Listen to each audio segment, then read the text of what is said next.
यहाँ पर क्या है, प्रेजेंट सिंपल की बात हो रही है, जिसके अंदर आपको क्या ध्यान रखना है, ताहे और ती है, तो जिसको हम क्या ध्यान रखते हैं, डू एंड डज।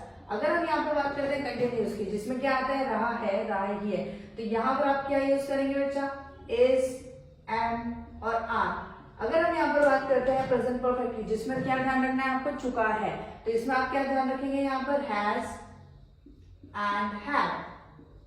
नेक्स्ट आता है यहाँ पर प्रेजेंट परफेक्ट कंटिन्यूस, जिसके अंदर आपको क्या ध्यान रखना है, हैज एंड हैव के साथ में आपको बीइंग का ध्यान रखना है। नेक्स्ट आता है पास्ट, जिसमें ता थे ता थी, राइट, तो इसमें आपको किस चीज का ध्यान रखना है, डिड का।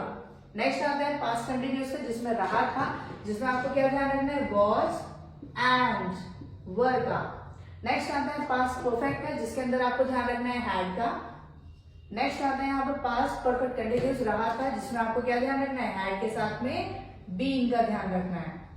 नेक्स्ट आता है फ्यूचर सिंपल की बात करते हैं, गा गे गी में, जिसमें आपको किस चीज का ध्यान रखना है, विल का ध्यान रखना है। फ्यूचर कंटिन्यूस की बात करते हैं, रहा होगा, जिसमें आप यूज कर सकते हैं विल, बी का ध्यान रखना है। फ्यूचर परफेक्ट हम ध्यान रखते हैं, चुका होगा, जिसमें आपको किस चीज का ध्यान रखना है बच्चा, विल हैव का ध्यान रखना है। नेक्स्ट आता है फ्यूचर परफेक्ट कंटिन्यूस टेंस का, जिसमें रहा होगा, इसमें आपको ध्यान रखना है विल हैव साथ में बीइंग का।